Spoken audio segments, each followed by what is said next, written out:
Jordan is one of our guests this morning, a graduate of Upper Marion High School. And Kevin is also with us, and Dr. Argie Allen-Wilson joins us now. We have so many questions. I don't know that I've received this many rapid responses on Twitter. Almost every family on here has been touched by death by suicide or people attempting to do that. How prevalent is it in your practice, doctor? Well, Mike and Alex, it can be very prevalent because you know that many of us are struggling. I haven't met a person in this pandemic that wasn't struggling with something. And, a lot of times, especially in the world of social media, we mask how we're really feeling. And we post pictures of the presentation that we want the world to see. And in all reality, we're putting on not the paper mask or not the N95, but we're putting on the mask that hides what the real emotions are that are going on inside of us. So one of the things that I say is we really have to pay attention. We have to be intentional. And even Kevin and Jordan, those that are here on this panel, they're talking about the most important thing that we can do is give space to listen to people when they're struggling and not try to fix it for them. So this is an important conversation, and my heart goes out to all the families that are struggling with this as well, given that we're having this dialogue with two back-to-back suicides with Chelsea Christ as well as Ian Alexander, along with our esteemed panel today. Okay. And those are just prominent people who've made the news. There's also the countless others who aren't celebrities that also, and families who've been dealing with it. We've been talking about the mask. I've been hearing that word a couple times now this morning. So Jordan, I want to go to you because I know that you mentioned it's like you had a mask on. We talked about how you were a star athlete and your father mentioned that it was like you were in a utopia. Talk about that mask. Do you think the people around you, your friends, maybe other people on your team, do you think they had any idea what you were struggling with? I think that looking back, there were a lot of things then that we just weren't educated on in terms of red flags or things to look out for.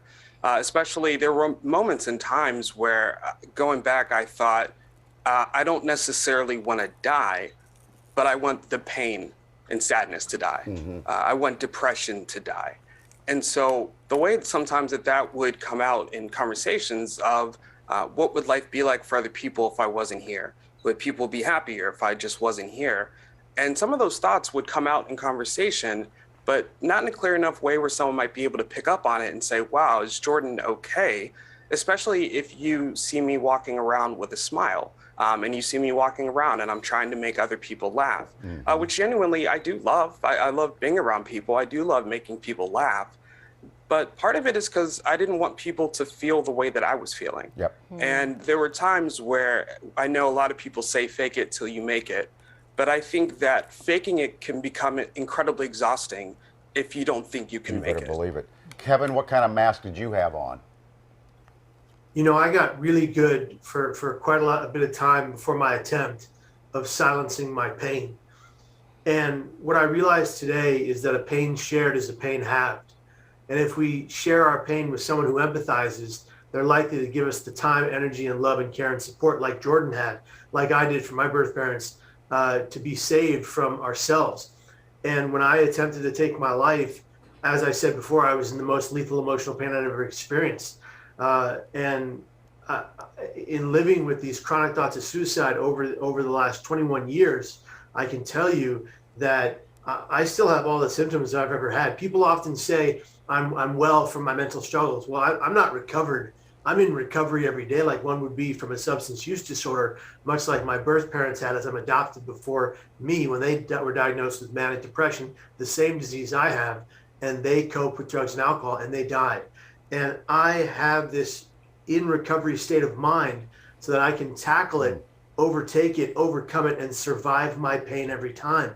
If we can teach people, young people especially, youth, how to be resilient in the face of pain, then they can always survive it. The problem in our community and society as a whole today is that we're far too often raised by our devices, our mobile devices, and children are not being taught how to be resilient in the face of pain and struggle, and they're dying by their hands at an alarming rate. I don't know if you know this, everyone, but more than ever before, 5 to 12-year-old Black kids are dying by suicide than ever before, more than ever before since the pandemic. 6 to 9-year-old children are attempting to take their lives than ever before. This is something we need to act upon right now, and we need to ask the questions to people in mental pain.